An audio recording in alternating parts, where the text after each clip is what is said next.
1.7 billones de dólares a la economía mundial. Toda vez que existen riesgos, más del 90% son MIPYMES, que generan 80%. Dame 20 minutos de tu tiempo y yo a cambio te daré información sobre los temas más relevantes en materia de comercio exterior, fiscal y aduanas con un toque humano. Y hagamos un trueque, un podcast de TLC Magazine México. Buenas tardes, tengan todos, son las 6 en punto. En nombre de nuestros amigos Octavio de la Torre y Daniela Martínez, le damos la bienvenida tanto el ingeniero Enrique Herón como un servidor Máximo Carvajal al maestro Armando Álvarez. Sea bienvenido, maestro, a esta reunión que tenemos todos los días de lunes a jueves y que ahora nuestros patrocinadores y conductores propietarios están con unas merecidas vacaciones que tiene más de 3 años que no tomaban. Así que muy bienvenido, tanto el ingeniero Enrique Herón como un servidor. Estaremos a cargo de esta transmisión y por lo pronto, pues reitero que nos da mucho gusto tenerlo con nosotros. Es una autoridad en el tema que va a tratarnos en los aspectos familiares, las empresas familiares, y de veras que es un tema problemático. ¿Cuántas veces no estas empresas familiares, por la misma razón de cercanía y de convivencia estrechísima, pues no llegan a buen puerto y se van creando problemas que incluso redundan en los lazos que deben de tener las familias? Estamos seguros que será un tema muy importante y que el público que hoy nos escucha aprenderá mucho de sus conocimientos. Le pediría yo a Isaí y al ingeniero Enrique Herón, Isaí, que nos pusiera, por favor, la síntesis curricular del maestro Álvarez Carmona para que el ingeniero Herón Jiménez nos haga favor de leerla y pedirle también, Isaí, que en estos días en que nosotros estamos al frente del programa, nos permita desde que entremos tener el micrófono abierto. Muchísimas gracias y adelante y bienvenido, maestro Álvarez. Muchas gracias, doctor. Gracias, doctor. Voy a dar paso. Armando, muy bienvenido. Qué bueno que nos vas a dar esta plática tan interesante de las empresas familiares. Y me voy a permitir leer tu semblanza que tenemos. El maestro Armando Álvarez Carmona es contador público por el CETIS Universidad. Ha sido consultor asociado al Centro de Empresas Familiares de la Universidad de Monterrey, de arriba los Tigres. Es expositor del Instituto de Alta Dirección de Graduados del Graduate School Business del CETIS University, así como del IDE Business Program del IPADE, en temas de empresas familiares, gobierno corporativo y sucesión patrimonial. Tiene maestría en Ciencias de la Familia para la Consultoría y está diplomado en Orientación Familiar por la Universidad de Anáhuac. Cuenta también con maestría en Gestión y Mediación de Conflictos por la Universidad Internacional de Valencia. Cursó el programa de Fundamentos de la Consultoría de Empresas Familiar en el Instituto Nexia de Barcelona, España. Cuenta con el diplomado en Gestión y Dirección de Empresas Familiares de la Universidad de Monterrey, de la UDEM. Está certificado en el uso de las herramientas MBTI por el Consulting Psychologist Press en Mountain View, California. Y está certificado como Family Business Consultant y Family Wealth Advisor por parte del Family Farm Institute. Es miembro del Family Farm Institute de Boston, Massachusetts, y fue miembro del Entrepreneurial Management Center de la Escuela de Negocios en San Diego State University. Bienvenido, maestro Armando Álvarez Carmona, y te cedo los micrófonos y puedes compartir tu presentación si tienes alguna. Y Sí. con mucho gusto y con todo el placer del mundo te vamos a escuchar y atentos a tus comentarios. Gracias, doctor, por su permiso. Muchas gracias, ingeniero. Les comparto ahorita la pantalla. Por favor, si tenemos algún tema aquí, me metí en una de las redes de internet, supuestamente de las más eficientes aquí del despacho, pero si por algo tenemos algún problemita, por favor me lo hacen saber para cambiarme de red y que no haya problemas ahí con seguirme. Bueno, me voy al grano. Efectivamente, el tema es la continuidad de la empresa familiar y les presento aquí brevemente esta colección, digamos, de expresiones coloquiales que ha recogido, pues digamos, de la sabiduría popular. En este caso fue en la Universidad de Harvard, lo hizo John Davis, quien sacó estas frases de diferentes países, que algunas de ellas quizás ustedes estén familiarizados. Y como podrán ver la que tenemos en México, pues decimos que padre zapatero, hijo caballero, nieto limosnero. En Estados Unidos dicen de mangas de camisa a mangas de camisa en 3 generaciones. Y fíjense todas las demás, lo que nos están diciendo, la sabiduría popular es que la riqueza no dura 3 generaciones. O sea, hay una primera generación que atesora, acumula, la siguiente lo gasta. Ya ven que tenemos una expresión donde decimos, fulano de tal es millonario. Sí, nada más que su papá cuando murió era multimillonario. Entonces, las demás generaciones, cuando no las acostumbramos o no las enseñamos a ser productivos con el patrimonio que van a heredar, pues terminan dilapidándolo y terminan gastándoselo, y pues por algo se han acuñado estas expresiones que vienen aquí. Y esto es exactamente aplicable para la empresa familiar. Les muestro la siguiente lámina, que es una estadística que sacó el Centro de Citibanamex, también para tema de empresas familiares. Es una estadística que se mantiene muy actualizada, aunque es desde 2017, y nos dice que de 100 empresas o del 100% de empresas que nacen en manos del fundador, en este caso del emprendedor, a la siguiente generación solamente logran sobrevivir con éxito el 30%, y a la tercera generación solamente el 13%. Y esta estadística, cuando es aquí en México, en realidad está muy alineada con lo que vamos a ver a nivel mundial en cualquier otro tipo de estudio. Coinciden más o menos con estos números. Realmente las modificaciones pudieran ser mínimas, pero los números serían muy consistentes. John Ward, de la Universidad de Harvard, también investiga por qué las empresas no llegan a manos de la tercera generación. Agarró 1,000 empresas a nivel mundial que no lograron sobrevivir en la tercera generación y encontró, fíjense, estos datos, de los cuales el que estoy sombreando o estoy poniéndole un marquito más oscurito o más grueso, es para que identifiquen ese porcentaje del 60%. Es decir, de los problemas por los cuales las empresas no sobreviven en manos de la tercera generación, fíjense cuál es el más importante. Prácticamente 2/3 partes es porque tuvieron dificultades en la familia o conflictos que no supieron manejar.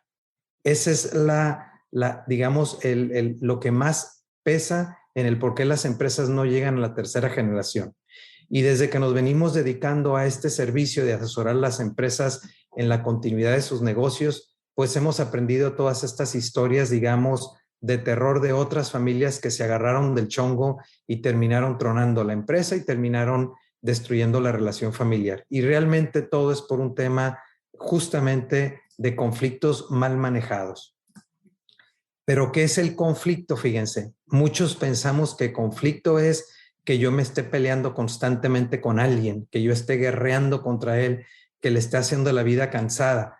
Y no, en la definición, por ejemplo, de Kenneth Thomas, que es junto con otro autor, ellos diseñaron una herramienta para poder diagnosticar los perfiles de cómo manejamos cada uno de nosotros el conflicto. Ellos presentan 5 estilos diferentes de manejar el conflicto, ellos le llaman modos, y a estos, y ellos pues hacen toda una herramienta, pero Kenneth Thomas es el que define lo que es el conflicto. Y el conflicto es, como dice la lámina, es simplemente una condición en la cual las preocupaciones de nosotros, de las personas, las cosas pues que nos importan, las percibo como incompatibles. Tú percibes como incompatible lo que yo te estoy diciendo, lo que yo te estoy planteando, y viceversa. Lo que tú me estás devolviendo yo lo veo como que es incompatible con mis intereses. Entonces, esto es el conflicto, fíjense, simplemente dos posiciones que no concuerdan en cuanto a los objetivos que están buscando las dos partes.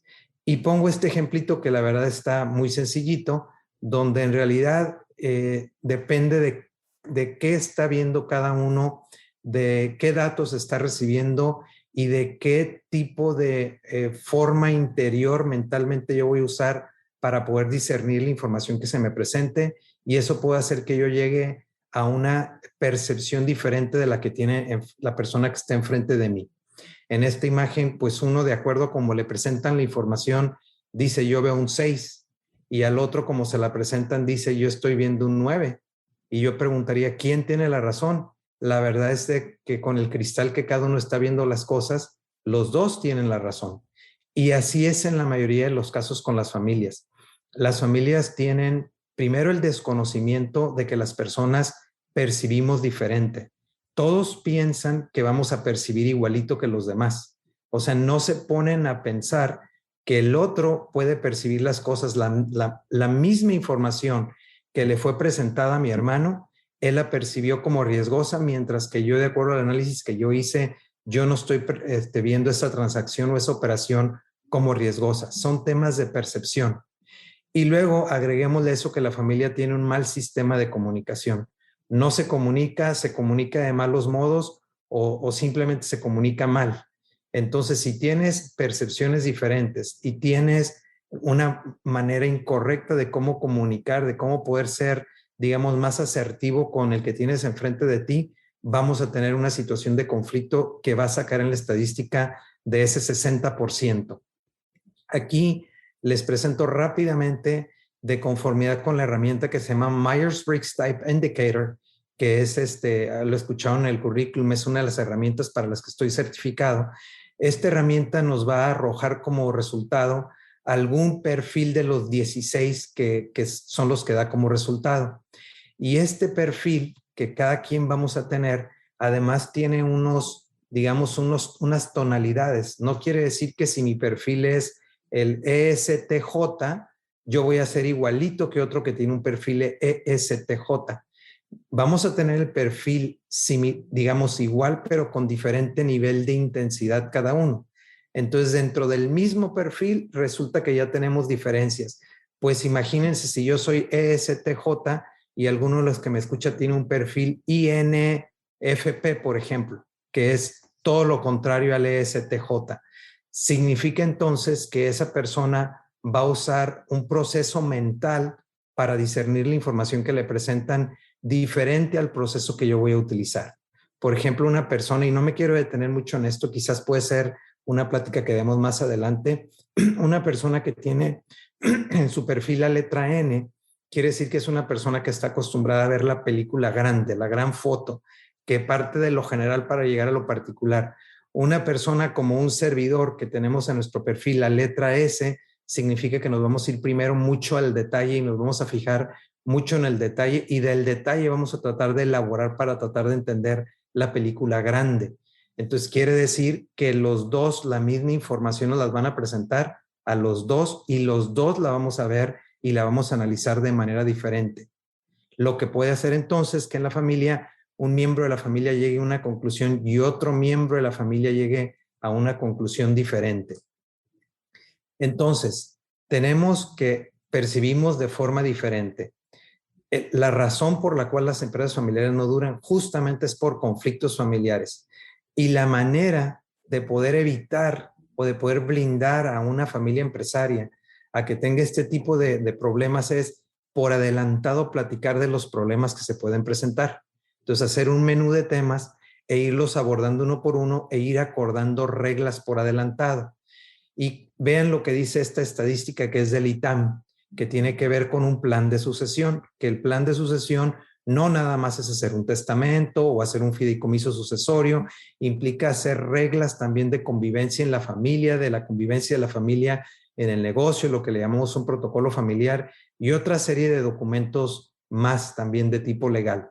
Fíjense cuántos se preparan. Del 100% que entrevistaron en el ITAM, solamente el 22% se prepara. Es decir, el otro 78% no trabaja en ningún tipo de reglas, no deja nada listo para el cambio generacional. Y esta laminita que pongo, pues lo dice todo, y si no, pues dice mucho. Si no hay reglas, no hay límites. Es decir, si en la familia no nos damos a la tarea de por adelantado discutir reglas para las situaciones de controversia, de conflicto que se pueden presentar, entonces no hay límite en lo que podemos hacer los miembros de la familia. Entonces, ¿qué es lo que tenemos que hacer? Lo que tenemos que hacer es justamente establecer unas reglas del juego. Y aquí les estoy presentando, y es de lo que vamos a hablar el resto de la charla, específicamente lo que es el protocolo familiar. Pero hay otros temas de los que después podríamos hablar, de lo que es, por ejemplo, un consejo de administración, de lo que son fideicomisos de control accionario, de lo que es inclusive ya un testamento en sí, de cómo dejar la propiedad. Entonces, habrá otros documentos. El protocolo no es el único documento, pero sí debo decir que es un caballito de batalla que todos los consultores de empresas familiares vamos a utilizar con regular frecuencia. ¿Qué es el protocolo familiar? Y esta información y esta presentación, como saben, les va a ser compartida. El protocolo familiar es un documento, sería una especie de un contrato privado que hacen entre las partes que van a llegar a todos estos acuerdos y van a dejar por escrito cómo va a ser la relación en la familia, dentro de la familia y de la familia dentro del negocio. Y la familia como propietaria del patrimonio que va a ser sucedido de la generación mayor a la siguiente generación. Usualmente se van a involucrar en la discusión a todos los miembros de la familia a los que les vaya a aplicar estas reglas. Típicamente, pues tiene mucho que ver también las edades de los participantes. Si son muy jovencitos, a lo mejor vamos a estar hablando de temas de dividendos, acciones, derechos de preferencia por el tanto, a lo mejor algún tanto técnicos que los jovencitos pudiera ser que salgan de su entendimiento, y entonces trataremos de que los que participen en el proceso sean digamos, la familia de la generación mayor, que es la que está transmitiendo la propiedad o estaría transmitiendo la propiedad, hacia la generación siguiente, tomando en consideración, decía, la edad, buscando que sean hijos o descendientes que ya tengan la capacidad de entender. Tiene, como les decía, el efecto de que sea una especie de contrato privado, y habrá cláusulas de aquí que inclusive pueden elevarse a escritura pública, pero no quieren entrar también en ese detalle que ya es muy técnico. Como digo en la lámina anterior, es tan relevante el producto como producto en sí, pero el proceso yo diría que es mucho más importante, pero mucho más importante. El producto en sí, ¿qué va a ser? Pues va a ser un cuadernote, dependiendo todos los todos los acuerdos que quiera tomar la empresa, nos va a dar como resultado un documento más o menos extenso, dependiendo con qué nivel de detalle quieran reglamentar las diferentes situaciones de posible conflicto que quieren resolver para el futuro. Y la idea es que ese reglamento ayude a neutralizar o a prevenir los conflictos, porque cuando se llegue a presentar la situación, de hecho, pues ya tenemos nosotros por escrito qué era lo que iba a aplicarse en ese supuesto. Entonces nos vamos al reglamento y decimos, o al protocolo, esto es lo que habíamos acordado cuando lo discutimos. Y ahorita les voy a explicar los temas que se incluirían en el protocolo familiar, que viene más adelante en las láminas, para no detenerme en estas que son, digamos, más o menos generales. El proceso es muy importante. El proceso es incluso más importante que el producto en sí. El proceso implica el que los involucrados, los que participan en estas sesiones de discusión de los diferentes temas de posible conflicto o inclusive de ya conflicto presente, ellos les va a tocar plantear sus puntos de vista, escuchar los puntos de los demás y finalmente llegar conjuntamente a un acuerdo. Y en esas discusiones se va a lograr entender por qué se quiso llegar a un acuerdo, qué fue lo que argumentó determinado familiar, qué es lo que hizo que se inclinara la balanza en favor de la posición que él tenía y cómo es que la familia finalmente llegó en particular a determinado acuerdo. Pero así como con ese acuerdo va a ser con todos. Entonces, ese proceso no se lo pueden brincar, no se lo pueden saltar, porque va a ser muy rico es como entender los motivos que ustedes tuvieron en su momento para poder llegar a los acuerdos, y eso a la familia no se le olvida. Entonces, en ese proceso normalmente las familias tienden a poner ejemplos de lo que han visto en otras familias, lo que han visto que sí funciona, lo que han visto que no funciona, una regla que les gustó que escucharon que tiene otra familia, otra que escucharon que hace muy inflexible la relación entre la familia. Entonces, toda esa lluvia de ideas ayuda y contribuye mucho a generar y enriquece mucho el documento final al que vamos a llegar. Pero el proceso, yo les digo a las familias, es tan o más importante que el documento. Luego, pues ahora sí dirían ustedes, bueno, ¿y de qué vamos a discutir, Armando? O sea, ya nos estás explicando que hay que llegar a unas reglas, pero no me quiero quedar tan en lo general. Y me voy a ir un poquito más entrando a detalle. Algunos temas son más particulares, es decir, requieren más atención, más tiempo para discutirlos que otros que son un poquito más generales. Por ejemplo, voy a brincarme el primero para hablar de los 2 segundos de esta lámina. Es muy importante que la familia esté alineada como familia, no tanto como negocio. El negocio ya tiene su misión y su visión y también tiene sus valores, pero la familia propietaria es muy importante que trabaje en definir cuál es la visión de la familia, cuál es el sueño que tienen y derivado de ese sueño, cuál va a ser la misión de la familia propietaria, de la familia empresaria. Y que hagan una declaración de valores. Normalmente yo inclusive los invito a que redacten un credo familiar. El credo familiar es muy bonito porque incluye los valores, pero los va describiendo cómo es que los va a vivir la familia y cómo se van a manifestar en la familia de ellos, y es algo súper particular que la familia redactó para su protocolo familiar. Y digamos que esto sería como los cimientos para de ahí, con esos principios, con esos valores, esa visión y esa misión, poder detonar todos los demás acuerdos que tienen que estar en congruencia justo con estos principios generales. O sea, ese sería como el core, como la parte principal, el corazón de lo que distingue esta familia de las demás familias. Habiendo discutido los 2 puntos últimos de esta lámina, entonces ahora sí es importante hablar de la gobernanza, y vamos a tener gobernanza en 2 sentidos. La gobernanza a nivel de la empresa, que para eso pues se va a crear por separado del protocolo familiar un consejo de administración, se le va a establecer un reglamento de operación del consejo de administración, y en otra charla después yo les puedo explicar todo el nivel de detalle y cómo funciona y qué tipo de situaciones se prevén en un reglamento de un consejo de administración. Pero por otro lado se va a hablar de cómo se gobierna la familia. Y ustedes dirán, ah, caray, ¿cómo que gobernar la familia? ¿Y eso para qué? Si nosotros queremos institucionalizar a la empresa familiar, lo primerito que tenemos que empezar haciendo es separar los asuntos familiares de los asuntos del negocio.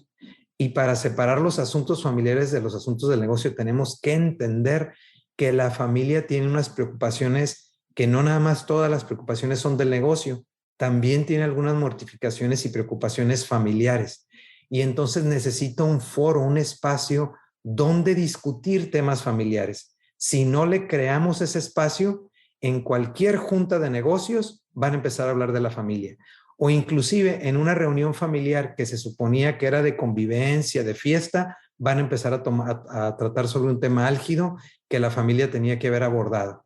Entonces, por eso se le va a crear un órgano de gobierno a la familia, donde ahí se van a resolver conflictos familiares, donde ahí se van a plantear convivencia, se va a planear la formación de los miembros más jóvenes de la familia, se van a crear determinados fondos para becas de los hijos de los descendientes, si es que así se quiere. Y por otro lado, ahí va a ser el espacio donde se van a discutir cualquier problemática, cualquier plan que tenga que ver con la familia. Y de esa manera separamos los asuntos del negocio de los asuntos de la familia. La familia se junta en determinada fecha, en determinado horario, en un día diferente de cuando se junta el consejo de administración. Por eso es que es muy importante crearle un órgano de gobierno a la familia. La familia quiere tener voz, y si no está en el consejo de administración, va a buscar cualquier espacio para hablar de temas que le preocupan de la familia. Luego vamos a empezar a hablar ya de temas que tienen que ver con el negocio, pero que tienen que venir en el protocolo familiar. ¿Quiénes de la familia pueden entrar a trabajar al negocio?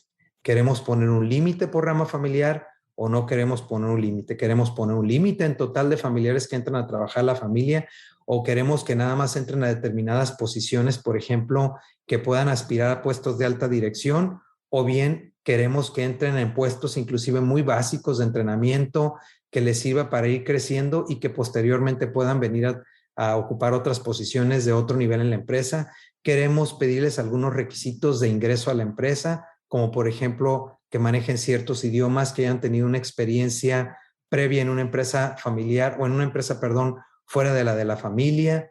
¿Cómo se les va a remunerar? ¿Quién los va a evaluar? Si lo puede evaluar, por ejemplo, un tío puede evaluar al sobrino o un papá puede evaluar al hijo. ¿Por qué razones se les puede despedir? Si una vez que se les despida se les puede recontratar, ¿en qué condiciones se les podría recontratar si es que se les va a recontratar?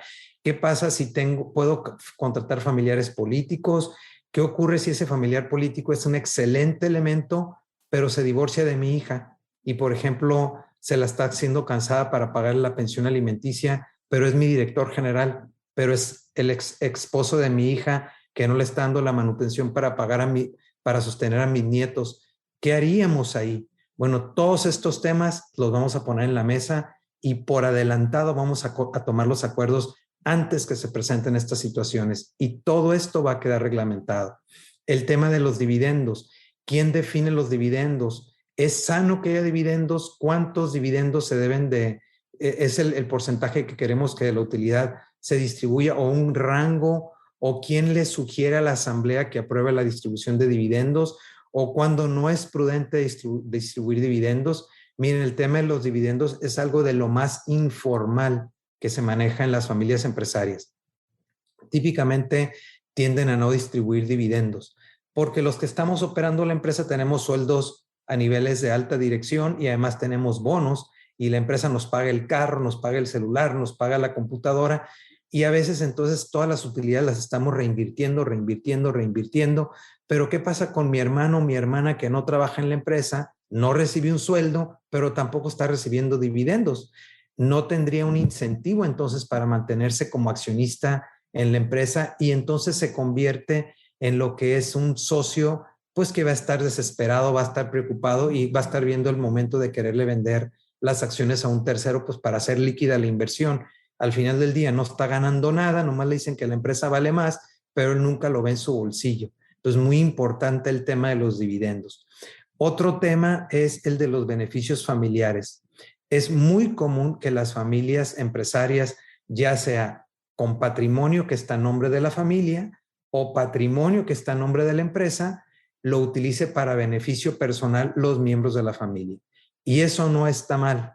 Lo que está mal es no reglamentarlo. Por ejemplo, la familia está en el giro agrícola o en el giro ganadero y tienen dentro de la finca, tienen una casita muy padre para irse a quedar ahí el fin de semana, con alberca, con motos o cuatrimotos para el cerro, racers, todo este tipo digamos, de vehículos a los que les gusta andar en off-road, que le llaman. Bueno, y eso los compró, digamos, la empresa, son propiedad de la empresa. Y hay uno de los hermanos que es el que va todos los fines de semana y le saca provecho a esos bienes. O los papás tienen una casa en una bahía, pues pensemos aquí en San Diego, y lo compraron a nombre de los papás, pero igual un hijo está aprovechando la lancha para irse a hacer deportes acuáticos y demás, y los demás miembros de la familia no. O la familia empresaria les paga escoltas, les paga chofer, les paga la gasolina, les paga seguros de gastos médicos, seguros de vida, etcétera, etcétera. Todo lo que le llamamos beneficios familiares. Algo que nos encontramos con mucha frecuencia es que esto no lo tienen regulado, no hay un presupuesto, no hay quien le autoriza los montos. De repente un hermano está retirando 7 veces más que el otro y nadie se había dado cuenta. Entonces habrá que regularlo y decir, oye, de aquí para adelante o también para atrás hacemos un ajuste de todos aquellos que retiraron de más y que no retiraron proporcionalmente al resto de los miembros familiares. ¿Quién autorizará los montos? ¿Cuáles son los conceptos por los que puedo tener un beneficio? Por ejemplo, serían algunos de los temas ahí en ese capítulo. Luego viene el tema de negocios personales. Se puede que yo, que soy el director general de la empresa, y que me están pagando por un horario, pues que no tengo horario, ¿no? Prácticamente 8 horas es nominal, pero en realidad yo estoy o el trabajo me exige estar ahí prácticamente pegado día y noche a la oficina o el celular, el Zoom, etcétera. Se vale que yo, sin hacerle competencia al negocio de la familia, pero que me están pagando un sueldo de director general, en el horario en el que yo estoy trabajando para el negocio de la familia, se vale que yo ponga un negocio personal, que me esté dando mis vueltas a ver cómo va el negocio, o que cite a las personas en las oficinas de la familia para ahí tener junta con proveedores, con clientes de mi negocio personal.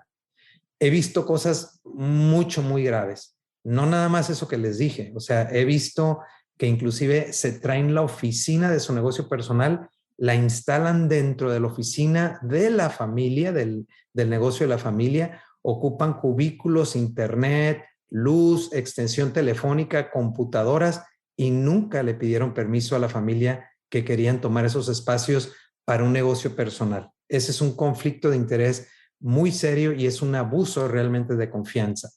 Viene otro tema que tiene que ver con las acciones.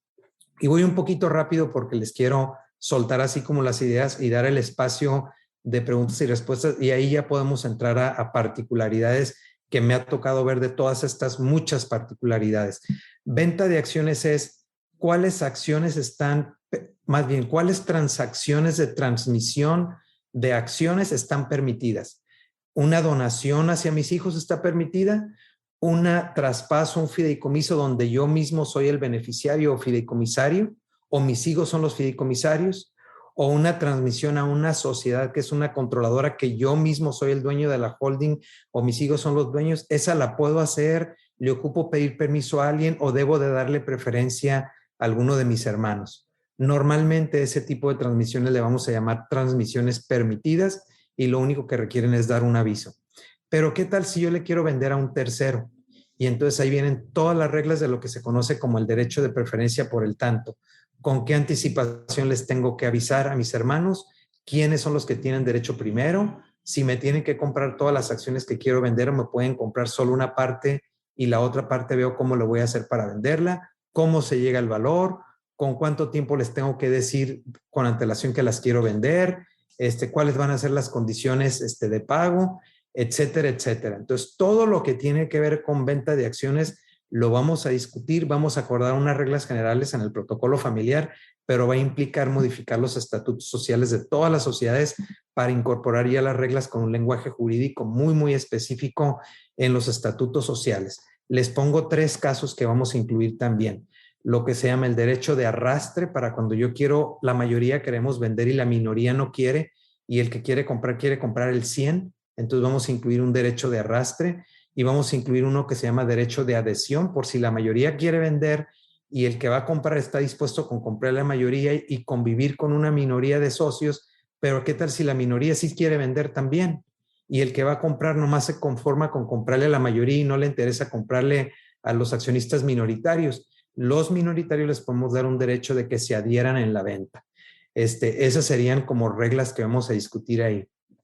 Luego viene otra de cuándo puedo y si es que puedo ser cliente del negocio, en qué condiciones puedo y en qué casos no puedo ser cliente o cuándo no se vale ser cliente. Por ejemplo, si yo vendo carros del año y puedo ser cliente con un descuento especial, prácticamente costo más unos porcentajes, un porcentaje marginal de utilidad, o sea, prácticamente a costo me venden la unidad, una prohibición que debe de haber es que esa compra que voy a hacer como miembro familiar pues es que va a ser para mí o mi esposa o mi hijo, pero no para que yo se la venda a un tercero, porque si no, entonces le estoy quitando la utilidad del negocio por yo venderle a un tercero y yo hacerme la utilidad. Eso sería un problema que se llama un conflicto de interés. Entonces vamos a pactar ahí en qué casos puedo ser cliente o si definitivamente no puedo ser cliente. Y si lo soy, en qué condiciones. Luego estaría el tema de los proveedores. ¿Cuándo puedo ser yo proveedor de la empresa? ¿Se vale que sea proveedor? ¿En qué condiciones me van a dar alguna preferencia o no? ¿Qué términos debo de cumplir yo en cuanto a garantías, plazos que dé para el pago, precio, etcétera, servicio postventa? Porque luego pienso yo que como en la familia se ocupan etiquetas, si yo pongo mi imprenta de etiquetas, pues me van a comprar todas las etiquetas a mí. Y luego me molesta o me afecta anímicamente que no me hayan querido comprar las etiquetas. Y digo, si la familia no está para ayudar a la familia, entonces, cómo es que somos familia. Yo sé de otras familias que se echan la mano unos con otros. Bueno, discutámoslo para que no haya, ¿se acuerdan que yo les hablaba de que percibimos diferente los miembros de la familia? Habrá quien perciba que está perfecto, que yo no pueda ser proveedor del negocio, y habrá quien perciba, a lo mejor yo percibo que está mal mi familia en que no haya querido que yo sea proveedor del negocio. Entonces se discuten esos temas. Luego viene un tema muy relevante, que es el tema del emprendedurismo. El negocio, por más grande que sea, en el tiempo las generaciones van a ir creciendo, y en la misma proporción en que crece la familia no es como va a crecer el negocio. ¿Qué quiero decir? Que eventualmente el pastel le puede quedar chico a muchos miembros familiares. Entonces hay que hablar de reglas para poder promover el emprendedurismo entre los miembros de la familia. Y ahí, por ejemplo, sin meterme a todo el detalle, en qué condiciones un miembro de la familia joven que no tiene capital para invertir puede venir a presentarnos un proyecto al seno del consejo familiar. Y ustedes podrán preguntarse, sí, pero él, ¿qué ganaría con traer un proyecto al seno del consejo familiar si él no es accionista, inclusive no tiene dinero para meterle a la empresa? Pues, ¿qué gana él con traer la idea al consejo? Bueno, lo que acordamos normalmente con las familias es que le den a perpetuidad o bien por un determinado tiempo de años un porcentaje en las utilidades, no de acciones, no un porcentaje de acciones, solamente un porcentaje en las utilidades, de tal manera que siendo yo un joven, traje una idea brillante que le gustó al consejo de administración, el consejo de administración la quiere implementar como un negocio de la empresa familiar, y me dicen, Armando, por haber traído la idea, tú vas a tener el 12, el 15, el 20%, son números supuestos que he visto en las familias, que son los porcentajes que más o menos manejan. Te voy a dar a perpetuidad estas utilidades del negocio. Después de que salgan todos los gastos de inversión, los estudios y demás, una vez que recuperemos, te voy a empezar a dar a ti esas utilidades. Entonces, los jóvenes van a ver un incentivo en traer negocio porque se van a hacer socios de las utilidades, y eso le ayuda a la empresa familiar a ir creciendo el tamaño del negocio que tiene, pues para beneficio de las siguientes generaciones. Hay otro tema aquí que tiene que ver con el tiempo que yo le voy a estar quitando al negocio familiar para involucrarme en cámaras, en Coparmex, en CENIME, en organismos empresariales, donde les empiezo a dedicar tiempo y empiezo a meterme. Ya estoy en el consejo, luego estoy en comisiones a nivel nacional, luego soy el tesorero a nivel nacional, me la paso en Ciudad de México, pero resulta que no he traído ningún negocio para la familia. Y entonces uno empieza a cuestionarse la legitimidad, pues, de tantos viajes a la Ciudad de México. Eso sí, las notas de restaurante, las pisteaditas están muy buenas, la convivencia, está suave la pachanga, pero ¿de qué beneficio es para la empresa el involucramiento de ese miembro de la familia que está trabajando en el negocio y que desatiende su responsabilidad por irse a estas, digamos, comisiones que tiene en la Ciudad de México o en otro estado diferente del nuestro, ¿no? Entonces, habrá que poner reglas. ¿Qué tanto es tantito? ¿Cuándo sí se vale? ¿A qué obligaciones te vas a comprometer? ¿Cómo no puedes descuidar tu trabajo? Etcétera, etcétera. Y lo mismo hago copia y pega o copy-paste, como decimos acá en la frontera, al tema de participación política, nomás que ahora acá ya es, no me involucro en la empresa, me involucro en que soy el diputado suplente o soy el alcalde suplente o ando en puestos de política. Y entonces eso implica también quitarle tiempo a mi posición que tengo como director de ventas o director general o alguna posición por la que la familia me está pagando un sueldo, y yo estoy usando el tiempo para el que me pagan para distraerme en esas actividades políticas. Y vamos a discutir todo eso, ¿se vale, no se vale? Si se vale hacer proselitismo en la empresa, si se vale traer a candidatos a que hablen con los empleados de la empresa, si se vale que la empresa entregue ayudas económicas a diferentes partidos políticos. Hay familias totalmente cerradas en el tema de la política y neutras, y que dicen la familia empresaria como familia no se involucra en esos temas, cada quien en lo individual podrá hacer lo que quiere. Y hay familias que no, que sí traen mucho la vocación y están muy identificadas con algún determinado partido y muy abiertamente van a promover hacia ese partido y lo van a ayudar económicamente. El tema de la filantropía, hay familias para las que este tema es totalmente secundario. Hay familias que quieren discutir el que debe haber un presupuesto, que todo mundo viene y pide ayudas y el director general ayuda al orfanatorio fulano de tal, ayuda a la casa del migrante, ayuda al comedor del Padre Chava, ayuda acá, ayuda a la casa del pobre, ayuda a la Castro Limón, ayuda a la Cruz Roja, ayuda, y pues el negocio no es un barril sin fondo. Entonces muchas veces se dice, oye, vamos poniéndole un presupuesto y que haya un mecanismo donde se le va a dar orden a qué solicitudes vamos a recibir, e inclusive si hay ciertas apoyos de caridad o de ayuda social a los que realmente nosotros queremos destinar. A lo mejor a nosotros nos interesa la parte de la educación, o nos interesa la parte de las enfermedades de la niñez, o nos interesan las adicciones, y a eso le queremos canalizar recursos.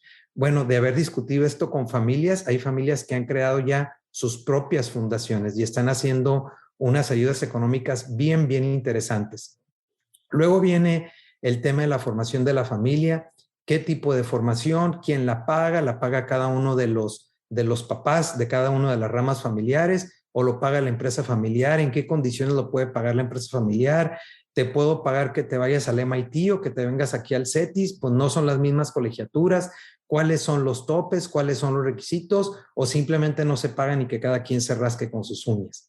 Otro tema es el de los préstamos. ¿Se pueden pedir préstamos a la empresa familiar? ¿Cuántos préstamos puedo pedir? ¿Puedo pedir préstamos a pesar de que todavía tengo una deuda de un préstamo anterior? Hay determinadas fechas en las cuales no puedo pedir prestado. ¿Me cobrarían algún tipo de interés? ¿Qué pasa si no pago y me están correteando con los pagos? ¿Se pueden cobrar a lo chino de mis dividendos? ¿Me pueden pedir alguna garantía, como por ejemplo mis acciones de la empresa, etcétera, etcétera, ¿no? Y luego ya vienen las últimas tres. Son más que estas, ¿eh? Simplemente aquí lo que quería por el tiempo es darles como un menú y que quedara la idea de por qué es importante que esa es la parte central realmente del tema. El que nos llevemos que no todos percibimos la realidad exterior igual, todos tenemos cristales de colores diferentes como vemos la realidad exterior. Eso va a hacer que eventualmente yo piense que estoy en una situación de conflicto ante ti, que estás enfrente de mí, y agrégale a eso que tienes un tema de no comunicación o mala comunicación. Es decir, no sabemos lidiar con esas diferencias, no sabemos comunicárnoslas de manera adecuada, entonces yo no logro hacer una comunicación empática contigo, ni tú haces tampoco empatía conmigo, y entonces la familia termina distanciada porque se ven como enemigos. Eso es el común denominador de todas las familias, ¿eh? Ya esto es lo particular, lo que les estoy diciendo, pero todas las familias tenemos que entrar a trabajar con ellos porque lo otro es lo que va a detonar todos los problemas. Entonces, voy a los últimos 3 puntos. Los activos de la empresa y el personal de la empresa. ¿Puedo utilizar yo los carros de la empresa? ¿Puedo utilizar los camiones de la empresa? ¿Puedo utilizar las computadoras de la empresa, el mobiliario de la empresa? ¿Puedo utilizar al empleado, decirle, oye, vete ahorita antes de la hora de la comida, cómprame 5 kilos de carne, ve poniéndole carbón al asador y ve prendiéndolo para que cuando llegue con mis amigos ya esté el carbón en su punto y me tenga la hielera lista de cervezas? Pero es un empleado que le paga la empresa y yo soy el que le dije que se fuera a ayudarme algo en la casa. ¿Lo puedo hacer? ¿No lo puedo hacer? Y si sí, ¿en qué condiciones sí? Todas estas reglas, miren, quédense con esta idea. Siempre lo que vamos a ver con la familia es que lo que sí se puede hacer con unas reglas que no vayan a permitir que se abuse del sí poderlo hacer. Cuando ya la familia dice, no, prohibido, el activo es de la empresa, el personal es de la empresa, pues ya no hay nada que alegar. Cuando la familia dice, sí, pues mira, si está ocioso, lo pueden utilizar, sí, pero ocioso es que todos los viernes a todas las horas, o sea, ¿quién autoriza? Entonces hay que poner unas reglas, pues, para no dejarlo ahí a la imaginación. Lo otro es que el protocolo va a contener también un código de ética y de conducta, cómo me comporto como familiar dentro de la familia, con mi cónyuge, con mis hijos, con mis hermanos, con el resto de la familia, qué es prudente comunicar y qué no es prudente comunicar. Hay muchos que partimos de que no, es que en realidad con el cónyuge se tiene que hablar de todo. He aprendido por la práctica que hay que hablar de todo y con prudencia. Hay cosas que probablemente no es prudente platicar con el cónyuge. Y es a lo que yo le llamo el fenómeno de la almohada parlanchina. Cuando yo empiezo a plantearle inquietudes a mi cónyuge de alguna inquietud que me salió en el negocio familiar, y antes de aclararla con mi hermano, yo empiezo a platicarle a mi esposa de alguna preocupación, al ratito yo la voy a resolver con mi hermano, pero mi esposa ya va a ver mal a mi hermano. O incluso ella es la que lo ve mal sin que yo lo esté viendo mal. Oye, ¿por qué tu hermano tiene a sus hijos en estos colegios y nosotros no los podemos tener? ¿Por qué le cambia cada año, carro a la esposa y yo no lo puedo tener? O sea, tú me dices que siempre andamos muy comprometidos en la situación económica. Me dijiste que los dos ganan el mismo sueldo, que tienen las mismas prestaciones. ¿Cómo es que él puede tener todo eso y nosotros no lo podemos tener? Entonces, ese tipo de ruido que me estén haciendo y que me estén diciendo en la noche, oye, peleate con tu hermano, algo está haciendo mal, te está robando, no puede ser, los números no dan. Eso no ayuda en la relación con el hermano. Entonces, tenemos que ser muy prudentes de qué hablar y tenemos que saber también cuándo y cómo hablarlo. Y por último, en el protocolo familiar hay que poner también pues unas penalidades. ¿Qué pasa si no se cumple con lo acordado en el protocolo familiar? Que como ya les decía, muchas de las reglas, bueno, no muchas, pero sí varias, las vamos a querer subir a un documento legal adicional a lo que es el protocolo familiar. Que el protocolo familiar hace las veces, decía, de un contrato privado en los términos de la Ley General de Sociedades Mercantiles después de la reforma del 2014, del año 2014, junio del 2014, haría las veces de lo que es un acuerdo entre accionistas. Y luego poner, pues, qué sanciones tendría quien no cumpla. Y cierro con esta lámina para ya abrir el espacio de preguntas y respuestas. Me gustó este lema que tiene esta marca de relojes, pues que no son relojes económicos, que son este reloj de marca Patek Philippe, que dice: nunca un Patek Philippe es del todo suyo. Suyo es el placer de custodiarlo hasta la siguiente generación.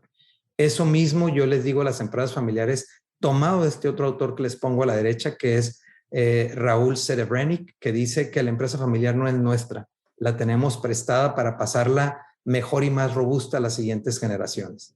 Pues bien, con esto concluyo mi presentación. Gracias. Pues, hagamos un trueque. Ryan Lodge y Customs y TLC asociados, en Hagamos un Trueque, te otorgan el presente reconocimiento al maestro Armando Álvarez Carmona por hacer un trueque en la plática virtual con el tema La continuidad de las empresas familiares. Interesante tema, el día 12 de julio de 2021. Firma nuestro administrador general, nuestro CEO, nuestro jefe, doctor Octavio de la Torre de Estéfano, y la directora general de Magazine México, Daniela Martínez, con todo esto. Esto se lo va a hacer llegar después por vía correo y pues ya algún día tendremos oportunidad de vernos personalmente y te estaremos dando un abrazo y este reconocimiento. Gracias, Armando, por la plática, muy interesante, y esperamos una réplica, una segunda parte en donde nos des un poco más de esto que también lo manejas. Encantado, doctor ingeniero, un placer y qué gusto haber estado con ustedes, ¿eh? Hemos llegado al final del trueque de hoy. Muchas gracias por acompañarnos. Esto fue Hagamos un Trueque vía Zoom, un evento de TLC Magazine México. Si te gustó esta plática, no olvides compartir cada evento con tus contactos, para que así continuemos esparciendo conocimiento y nos mantengamos actualizados. Encuentra todas nuestras pláticas a través de nuestra plataforma de educación en línea ingresando a www.tlcmagazinemexico.com.mx en la sección de cursos, donde podrás verlas nuevamente sin costo. Si estás interesado en algún tema específico, envíanos un mensaje a través de las redes sociales de TLC Magazine México y buscaremos un experto que pueda aclarar tus dudas. Esto fue Hagamos un Trueque.